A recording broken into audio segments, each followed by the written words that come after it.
44페이지. 또 어떤 사람이 죄가 있거나 죄가 없거나 간에 수갑과 쇠고랑에 손발이 채워지고 몸이 묶였을지라도 관세음보살의 이름만 부르면 이것들이 다 끊어지고 풀어져 고 벗어나리라. 그래서 제가 이걸 실험을 해봤어요. 손을 묶어가지고 관세음보살 풀어져요, 안 풀어져요? 택도 없어요. 예? 자, 그래서 위급함에서 구해주신다라는 뜻으로 해석하면 되죠. 정말 뭐 수갑하고 쇠고랑이 땡그랑 하고 풀린다는 게 아니라 그런 위급한 순간에서 나를 구제해 주실 것이다. 만일 또 삼천대천 국토에, 삼천대천이라고 했죠. 예, 그래서 여러분 삼천대천이라고 하면요, 그냥 상식 삼아 알아두세요. 우리 중생이 살고 있는 이 세계에, 이 우주의 중심이 되는 산이 수미산이에요. 무슨 산? 수미산. 수미산을 중심으로 해서 해와 달이 있대요. 수미산이라는 우주의 중심이 되는 산이 있고요. 그리고 그 수미산에 해와 달이 걸려 있는데, 그 해와 달이 있는 그 수미산, 이 수미산이 있는 게 1000개가 있으면, 몇 개가 있으면? 그러면 소천세계라고 해요. 무슨 세계? 소천세계. 수미산 세계가, 수미산 하나 있는 세계가 1000개가 있으면 무슨 세계? 소천세계. 그 소천세계가 또 1000개가 있으면 중천세계. 그 중천세계가 또 1000개가 있으면 무슨 세계? 대천세계. 그래서 삼천대천세계라고 한대요. 그래서 1000 곱하기 1000 곱하기 1000 하면 10억 세계. 그래서 삼천대천세계는 무슨 세계다? 10억 세계예요.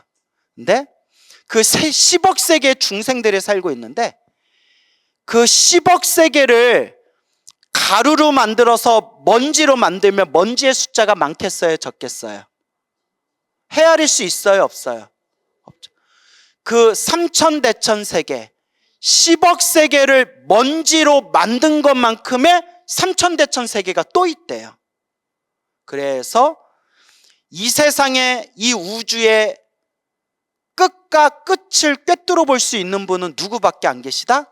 부처님밖에 안 계시고, 끝과 끝을 헤아릴 수 없는 이 우주 세상에 살고 있는 중생들의 숫자를 다 꿰뚫어 볼 수 있는 존재도 누구밖에 안 계시다? 부처님밖에 안 계시다 라고 경전에 나오는 거예요. 그래서 경전에 이렇게 나와요. 그냥 생각하지 말아라. 헤아릴 수가 없다. 생각하지 말아라. 그래서 경전에서는 막 말로써 표현할 수 없는 이 어마어마한 숫자를 경전에서 또 뭐라고 표현하냐면, 들어보셨나요? 불가설점, 불가가 뭐뭐 할 수 없다는 말이에요. 설은 말씀설, 설명하다 설. 불가설하면 뭐 할 수 없다? 설명할 수 없다. 도저히 말로써 설명할 수 없는 어마어마한 숫자를 불가설이라고 불러요. 알겠죠? 그렇게 10억 세계, 삼천대천 국토에 도둑이 가득 찬 속을, 그러니까 삼천대천 국토에 가득 차 있을 만큼 수많은 도둑들이 있다고 하더라도, 아무리 도둑대가 많다고 하더라도, 한 상인의 우두머리가 여러 상인을 이끌고 귀중한 보물을 가진 채 험한 길을 지나갈 때, 그 중에 한 사람이 말하기를, 여러 선남자들이여 무서워 말고 두려워 말라. 그대들은 진심으로 관세음보살의 이름을 부를지니라. 이 보살이 능히 중생들의 두려움을 없애주리니. 이 보살이 능히 중생들의 무엇을 없애주려니? 두려움을 없애주려니. 그러니까 여러분, 두렵고 무섭고 힘들고 괴로울 때 누구를 불러라? 관세음보살, 지장보살, 불보살님을 불러라. 그 제가 늘 하는 얘기가 있어요. 힘들고 괴로우면 간절하게 부처님을 불러라. 그래서 제가 주변에 수많은 사람들에게 나를 찾아올 필요 없다, 나한테 찾아와서 상담한다 하더라도 내가 해줄 말이 뭐밖에 없더라? 기도해라. 간절하게 부처님을 불러라. 정말 해줄 말이 그거밖에 없어요. 부적을 써준다고 인생이 바뀌겠어요? 뭐 제사 지내준다고 뭐 팔자가 바뀌겠어요? 결국 뭐대로 살아요? 중생은 자기 업대로 살거든요. 그 업을 닦으려면, 그 업보를 닦으려면 뭐 하는 수밖에 없어요? 기도해라. 얼마나 심플해요. 부처님만 믿고 기도해봐라. 스님, 아무리 기도해도 효과가 없어요. 더 간절하게 해라. 스님, 간절하게 했는데도 효과가 없어요. 더 정성스럽게 해라. 스님, 간절하게 정성스럽게 했는데도 효과가 없어요. 그럼 때려치든가. 가 아니라 그렇게 간절하고 정성스럽게 기도했는데도 힘들고 괴롭고 어려운 일이 생기는 것은 크게 받을 걸 어떻게 받는 거다? 작게 받는 거다. 힘들고 괴롭고 답답한 그 순간에도 내가 지금 내 빚을 갖고 있는 과정이구나 라는 믿음이 딱 서면 그때는 찐불자예요. 여러분, 대부분의 절에 다닌다는 불자들은 대부분 좋은 일 생기겠지라는 마음으로, 기도하면 내가 복 좀 받겠지라는 마음으로 기도하고 염불하고 절에 다니다가 나쁜 일이 생기고 힘든 일이 생기고 괴로운 일이 생겨버리면 대부분의 마음이 꺾여버려요. 나 절에 안 다녀. 절에 다녀봤자 영험 없어. 광우스님이 말한 거 다 뻥이야. 구라쟁이 막 이러면서. 대부분의 절에 다니는 사람들은 이런 마음이 있어요. 좋은 일이 생겼으면 하는 마음에 절에 다니고, 복을 받고 싶은 마음, 소원 성취하고 싶은 마음에 기도하다가 좀 효험이 없고 오히려 안 좋은 일이 생기면 그냥 그 절에 다니고 기도하던 마음이 그냥 우수수수 다 무너져 버려요. 대부분이 그런 사람들이에요. 그런 사람들은 아직 찐불자가 아니다. 이건 제 얘기가 아니라 부처님 경전에 나오는 거예요. 수행해도 나쁜 일이 생긴다 안 생긴다? 생긴다. 부처님 가르침에 열심히 수행하고 깨달음을 얻었는데도 나쁜 일 생기는 내용이 팔만대장경에 다 나와요. 부처님은 우리한테 거짓말한 적이 없으세요. 솔직하게 얘기하셨어요. 단 모든 걸 다 꿰뚫어 보시는 부처님 입장에서 봤을 때 이것도 누가 지은 업이다? 내가 지은 업이다. 결국 누가 닦아야 된다? 내가 닦는 거다. 불교는 내가 지은 거 내가 받는 거고 내 업을 내가 닦는 종교다. 얼마나 솔직해요. 얼마나 솔직해요. 나를 믿어라. 내 눈을 마주치면, 내 눈을 보면 하늘을 날고 모든 병이 낫고 모든 일이 술술 풀릴 것이다. 이렇게 얘기 안 하시잖아요. 나의 가르침을 들어라. 모든 것이 인연 따라 일어나고 인연 따라 사라지는 인연법이다. 결국 스스로 닦아야 된다. 내가 아무리 좋은 약을 가르쳐줘도 스스로 그 약을 먹지 않으면 어찌 약의 효과를 보겠는가. 얼마나 부처님이 솔직하게 얘기하셨어요. 결국 그 좋은 약을 가르쳐준 게 부처님이라면 그 약은 누가 먹어야 돼요? 여러분이 먹어야 돼요. 결국 누가 닦아야 돼요? 내가 닦아야 돼요. 그래서 여러분들이 좋은 일이 생기든 나쁜 일이 생기든, 좋은 일도 내가 지은 업의 인연이요, 나쁜 일도 내가 지은 업의 인연이다. 좋은 일이 생기든 나쁜 일이 생기든 나는 이번 생 마음을 닦고 복과 선업과 공덕을 닦고 오직 부처님만 믿고 염불하고 염불하리라 라는 마음이 딱 중심이 세워지면 여러분들은 이제 진짜 무슨 불자? 찐불자. 찐불자예요, 찐불자. 그래서 여러분들이 좋은 일이 생기든 나쁜 일이 생기든 누가 지은 업의 인연이다? 내가 지은 업의 인연이다 라는 마음으로 누가 닦아야 된다? 내가 스스로 닦아야 된다 라는 걸 꼭 명심하시기 바랍니다. 알겠죠?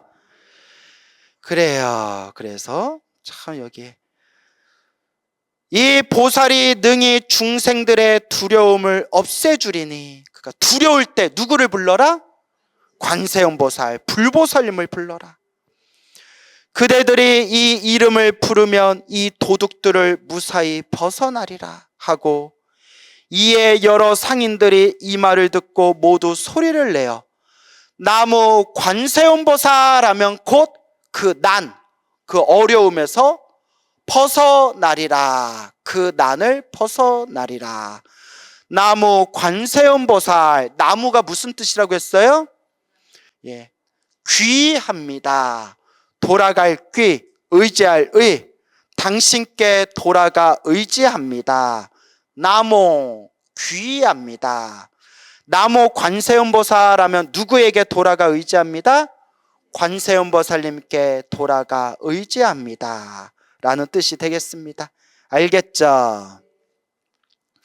이와 같이 이 세상에 이와 같이 험악하고 힘들고 괴로운 일을 당했을 때, 혹은 이 세상에 온갖 악한 무리, 못된 무리, 도적들이 가득 찼을지라도 간절하고 정성스러운 마음으로 부처님의 이름을 불러라 라는 그런 내용이 되겠습니다.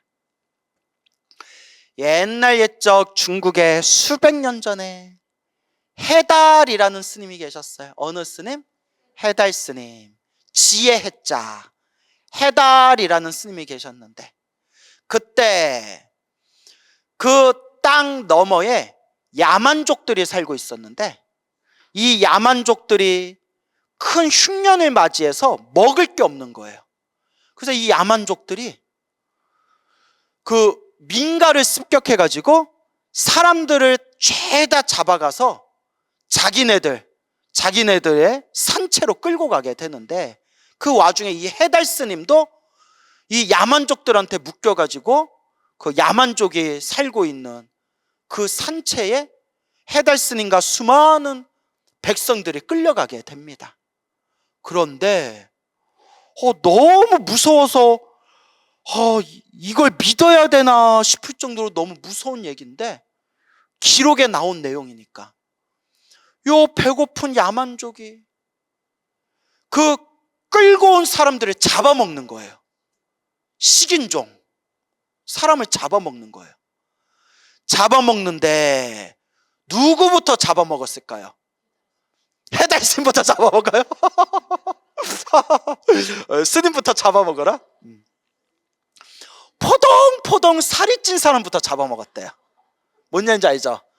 토실토실 살이 찐 사람부터 잡아먹다 보니까 해달스님이 삐쩍 말라가지고 해달스님이 끝까지 남았대요. 이 얘기를 보는 순간, 야, 나도 금방 잡혀먹겠는걸? 해달스님은 삐쩍 말라가지고 차례차례 토실토실 살이 찐 순서부터 잡아먹다 보니까 마지막에 해달스님과 나이 어린 아이 하나만 남았대요. 해달스님, 삐쩍 마른 해달스님과 몸이 조그만 어린 아이만 남았는데, 얼마나 무서워요. 얼마나 끔찍해요. 이럴 때 도저히 인간의 힘으로 어쩔 수 없을 때 의지할 건 뭐밖에 없다? 부처님밖에 없죠. 나도 이런 상황에서 나도 어쩌겠어요. 어쨌거나 그런 식인종을 만난 것도 누가 지은 업의 인연이에요? 그렇죠. 내가 지은 업의 인연이겠죠. 그러니까 식인종한테 갇혔어요.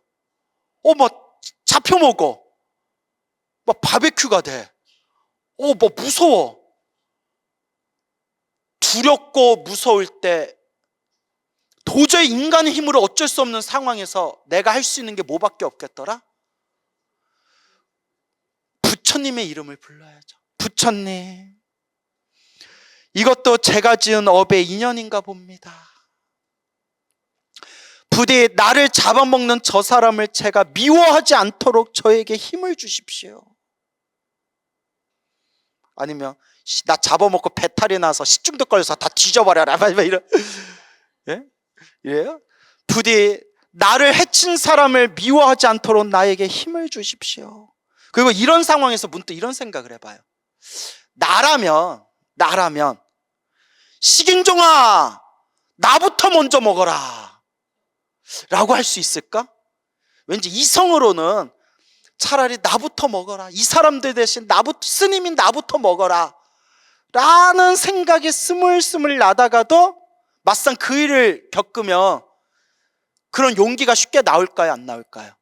또 어렵죠. 뭐 지금이야 머리로는 나부터 잡아먹어라 할 것 같지만 막상 그런 일을 겪으면, 아니 제가 좀 이렇게 내가 몸에 당도 있고 피도 끈적거려서 나도 별로 상태가 안 좋은 식품이니까 여기 좀 토실토실하고 건강한 사람부터 드시라고. 그러니까 참 어려워요. 그래서 이런 말 있잖아요. 어려운 일을 겪어야 그 사람 본성을 안다. 그렇죠. 그러니까 우리 스님들도 똑같아요. 여기서 여러분들 앞에서 온갖 좋은 얘기 하지만 우리도 위급한 일을 만났을 때 그때 진짜 내 본성이 나오는 거예요. 여기 지진이 났을 때, 여러분 내가 끝까지 남겠습니다, 어서 먼저 피하십시오 라고 할 것 같지만 막상 지진 나면 비켜 하면서 내가 먼저 뛰쳐나갈 수도 있고. 그래서 사람은 어려운 일을 겪을 때 본성이 나오는 거예요. 그죠? 그런 식인종의 야만족에 갇혀서 사람들을 바들바들 떨면서 도저히 어찌할 수 없을 때 해달스님도 간절하게 관세음보살을 불렀대요. 간절하게 관세음보살을 불렀대요. 오직 관세음보살. 그래서 마지막에 해달스님과 어린아이에만 남았을 때 해달스님이 어린아이를 부둥켜 안고, 관세음보살님, 왜 저의 부름을, 왜 저의 외침을 듣지 못하십니까? 관세음보살이여, 부디 가피를 주소서, 관세음보살님 하고 외쳤을 때 이제 식사 시간이 왔어요. 이제 누가 남았다고 했어요? 해달스님하고 어린아이. 그때 어린아이는 제일 조그마니까 다음 차례가 누구예요? 해달스님. 식사 시간이 돼서 그 집어넣은 그 창살에 문을 열고 해달스님을 붙들고 꺼내려는 순간에 호랑이가 나타났대요. 어흥 하면서 호랑이가 나타난 거예요. 이 야만족들이 혼비백산에서 집채만한 호랑이가 나타났으니까 혼비백산에서 뿔뿔이 흩어졌대. 여러분, 우리가 TV로 호랑이 보니까 만만해 보이죠. 실제로 호랑이가 눈앞에 있다 보면 어떤 생각이 들어요? 여러분, 그 산에 돌아다니는 들개 있죠? 그 조그만 들개도 사람 노려보면 무서운데 들개보다 몇 배나 몸뚱아리가 큰 황소만한 호랑이가 노려본다고 생각해 보세요. 야만족들이 뿔뿔이 비명을 지르면서 도망갔을 때 창살이 열린 틈으로 호랑이가 해달쌤을 한번 착 하고 쳐다보면서 나 했다 그리고 호랑이가 휙 하고 떠나버렸대요. 그 틈을 이용해서 해달쌤이 어린아이를 안고 그 야만족의 산채에서 벗어나서 그 아이와 함께 목숨을 구했다라는 불교 설화가 전해지고 있습니다. 말은 제가 이렇게 재미나게 얘기했지만 솔직히 이런 이야기를 보면 막 가슴이 아파요, 여러분. 뭔 얘기인지 알겠죠? 좀 일찍 일어나시지. 저도 그거 예전에 고민했는데 좀 관세음보살님 일찍 구해주시면 되잖아요. 여러분 따라해보세요. 인연법. 관세음보살은 누가 불렀어요? 관세음보살님도 부처님도 인연을 맺어야 도와주세요. 얘 가만히 보면 이거 보살님 얘기가 아니라 저도 고민했던 부분이에요. 이게 약간 우리가 중생이 이기심이 있어서 그래요. 진작 좀 알아서 도와주시지. 뭔 얘기인지 알죠? 근데 제가 그랬죠. 인연 없는 중생은 제도할 수 있다 없다? 인연 없는 중생은 제도할 수가 없대요. 경전에 나와요. 그럼 부처님하고 관세음보살님하고 인연을 맺으려면 뭐 해야 돼요? 내가 부처님 이름을 부르고 관세음보살 이름을 불러야 돼요. 근데 누가 불렀어요? 해달스님. 그러니까 해달스님한테는 가피가 간 거예요. 그래서 여러분 이게 참 어려운 문제예요. 그래서 이런 부분에 대해서 옛날 큰 스님들도 고민을 많이 하셨던 것 같아요. 그래서 이런 내용이 나와요. 불보살님이 항상 중생들을 제도하고 계신다는데 왜 우리는 구제해 주지를 않으시냐? 그죠, 여러분? 지금도 관세음보살님이 중생을 제도하고 계신다는데 왜 우리의 어려움을 왜 구제해 주지 않으시냐? 그때 이렇게 얘기합니다. 모든 것이 인연법이다. 그리고 자기가 지은 업의 인연대로 살아간다. 그렇기 때문에 관세음보살님이 지금 이 순간에도 중생들을 제도하기 위해서 끊임없이 우리 앞에서 활동하고 계시지만 이거 중요한 겁니다. 누가 못 보는 거다? 내가 못 보는 거다. 왜? 누구 업이 두껍기 때문에? 내 업이 두껍기 때문에. 그러니까 여러분 놓치시면 안 돼요. 뭘 놓치면 안 되냐? 불교는 인과법이고 인연법인데 왜 내가 지은 업은 생각하지 않고 왜 자꾸 관세음보살님이 알아서 나를 구제해 주시겠지? 이게 이기심이에요. 내가 지은 업보가 있는데 내가 지은 업보는 생각하지 않고 왜 나를 안 구해 주시지? 왜 우리를 안 구해 주시지? 아니래요. 관세음보살님은 지금도 자비의 눈물을 뿌리시면서 자비의 눈물을 뚝뚝 흘리시면서 중생들을 제도하려 하시지만 누가 보지를 못한다? 업보 많은 중생이 보질 못한다. 내가 그걸 느껴요. 아무리 제가 눈앞에서 기도하면 효과가 있다. 기도해라 해도 한다 안 한다? 안 하는데. 아니, 본인들이 기도를 안 하는데, 본인들이 관세음보살을 안 부르고 지장보살을 안 부르는데, 본인이 믿지 않고 본인이 기도를 안 하는데 어떻게 관세음보살이 도와주고 어떻게 지장보살이 도와주냐는 거예요. 무슨 말인지 알겠죠? 그래서 왜 그때 관세음보살님이 다 안 도와주시고 관세음보살 연불한 해달스님만 도와주셨지? 이것도 무슨 법이다? 인연법. 본인들이 닦지 않고서 왜 나를 안 구해주세요? 왜 저 사람은 안 구해주세요? 라고 하면 그것도 중생의 이기심이에요. 거저 얻으려는 이기심.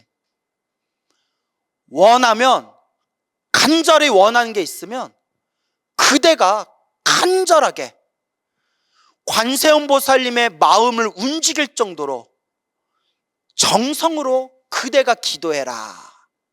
그래서 제가 늘 얘기하잖아요. 이제 딴소리 하지 마세요. 제가 늘 얘기하잖아요. 누가 닦아야 된다? 내가 닦아야 된다. 백날 얘기하잖아요. 내가 닦아야 된다. 알겠죠? 예. 그래서 이런 내용을 보면 너무 슬퍼요. 왜 슬프냐? 왜 사람이 사람을 잡아먹는 걸까? 왜 사람이 다른 사람들을 괴롭히는 걸까? 왜 우리 중생들은 자꾸 이렇게 괴로운 일이 생길까? 여러분, 제가 역사를 좀 좋아해요. 그래서 유튜브에서도 역사 다큐멘터리 이런 걸 많이 찾아보거든요. 역사 속에서 안 좋은 이야기들 많잖아요. 전쟁이 일어나고 흉년이 일어나고 얼마나 가슴이 아파요. 또 제가 이렇게 역사 다큐멘터리 보다가 요새 유행하는 고려하고 거란 전쟁한 드라마 있죠. 그래서 찾아봤는데 또 내 가슴이 먹먹한 거예요. 왜냐? 고려가 불교 국가에 아시죠? 한국 불교의 전성기였던 불교 국가가 고려예요. 그때 고려를 어느 나라가 쳐들어왔어요? 거란이 쳐들어왔는데 여러분, 거란이 독실한 불교 국가예요. 거란이 독실한 불교 국가인데 아무리 불교 열심히 믿으면 뭐예요? 남의 나라 쳐들어와서 사람들 죽이고 불 지르고, 그게 불교를 믿는 사람들의 자세입니까? 그래서 제가 깜짝 놀랐어요. 왜 깜짝 놀랐냐? 고려와 거란이 전쟁을 일으켰을 때, 거란이 고려를 쳐들어왔을 때, 그때 거란의 황제의 이름이 야율융선가 그래. 그렇죠? 그 사람이 이제 시호가 성종이에요. 성종. 거란 시대의 정성기를 이룩한 엄청난 성군이었대요. 그들 입장에서. 근데 그들 입장에선 성군이었지만 이 야율융서 성종이 고려를 쳐들어왔잖아요. 막 사람들 죽이고 고려 수도에다 막 불 지르고 얼마나 어마어마한 사람이 죽었잖아요. 놀라지 마세요. 그 황제 야율융서가 독실한 불자였대요. 그 야율융서의 다른 이름이 문수자가 들어간대요. 뭐가 들어가요? 이름에 문수자가 들어간대요. 왜 문수가 들어갔을까요? 문수보살. 이름에 문수보살, 문수가 들어간대요. 야율문수농가 그렇대요. 다른 이름이. 이름조차도 자기 이름에 문수보살, 문수를 집어넣을 정도로 독실한 불자였는데, 그럼 뭐예요? 어느 나라 쳐들어와서? 고려 쳐들어와서 수많은 사람들이 죽어나갔잖아요. 불교 국가고. 그리고 그 사람이 독실한 불자였다니까요. 그래서 느낀 게, 중생의 어리석음은 끝이 없구나. 그래서 여러분, 불교를 믿는 거랑 부처님 가르침을 닦는 거랑 별개의 문제인 것 같아요. 믿음이 있어야 닦지만 대부분의 사람들은 그냥 믿고 믿어서 복을 받으려고만 하지, 자기 걸 희생하면서 닦는 사람들은 의외로 많다, 많지 않다? 많지 않다. 뭔지 알겠습니까? 그럼 왜 그러냐? 경전에 다 답이 나와요. 욕심, 탐욕, 성냄, 어리석음. 탐진치 삼독 중에 첫 번째가 뭐예요? 탐욕, 욕망, 욕심이에요. 욕심. 욕심으로 불교를 믿는 거지, 욕심으로 불교를 믿는 거지, 욕심을 버리기 위해서 불교를 믿는 게 아니에요. 그 사람들은. 그래서 제가 참 이렇게 역사 프로를 너무 좋아하는데, 시간이 넉넉하지 않아서 자주 보지 못하지만, 그 고려거란 전쟁 그 뒷배경에 펼쳐진 실제 역사에 얽혀있는 그 내용들을 보면서 제가 깜짝 놀란 게, 너무 막 슬픈 게, 고려도 불교 국가고 거란도 불교 국가고, 그 거란의 성종이라는 황제는 자기 이름에 문수라는 이름을 줘서 문수보살, 자기 이름에 문수보살, 문수라는 이름을 지을 정도로 그렇게 독실한 불자였는데도 불교의 첫 번째 계율이 살생하지 말라 인데, 멀쩡한 고려에 쳐들어와서 수만 명이, 수십만 명이 떼죽음을 당했으니 이게 과연 불자의 모습이란 말인가? 왜 이렇게 우리 중생은 어리석은 것일까? 라는 씁쓸함에 빠졌어요. 그래서 인간 세계, 중생 세계는 참 슬퍼요, 여러분. 그래서 여러분, 제가 사실 또 처음에 역사 프로그램을 본 게 재밌어서 봤는데 지금은 다른 이유 때문에 봐요. 자꾸 그런 역사에 대한 프로그램, 역사에 대한 이야기를 자꾸 보다 보니까 어떤 마음이 든지 아세요? 열심히 수행해서 이 인간 세계 떠야겠다. 징글징글하다, 중생 세계는. 진짜 더 열심히 수행해야 되겠다라는 동기 유발이 돼요. 그러니까 그런 역사의 중생들의 슬픈 모습, 그 중생들의 약육강식, 약하면 먹히고 강하면 잡아먹고, 이런 그런 슬프고 가슴 아픈 그런 중생들의 모습을 보면서 징글징글하다. 이 중생 세계에서 벗어나려면 뭐 하는 수밖에 없겠다? 수행하는 수밖에 없겠다. 이번 생 열심히 염불해서 이번 생 이 중생 세계 제발 벗어나자. 이렇게 동기 유발이 돼요. 진심이에요. 그러니까 이 중생 세계에 대한 미련이 점점 적어져요. 그냥 수행밖에 없구나. 그래서 여러분, 중생 세계를 사바 세계라고 해요. 무슨 세계? 참아야만 살 수 있는 세계. 괴로움의 세계예요. 너무 괴로워서 참아야만 살 수 있는 세계예요. 이 사바 세계에서 벗어날 수 있는 길이 바로 무엇이다? 바로 부처님의 가르침, 수행이다. 그래서 제 말을 오해하시면 안 돼요. 우리가 열심히 수행해서 이 중생 세계를 벗어났다 하더라도 결국 내가 깨달음을 얻으면 결국 어디로 와야 돼요? 어디로 와야 돼요?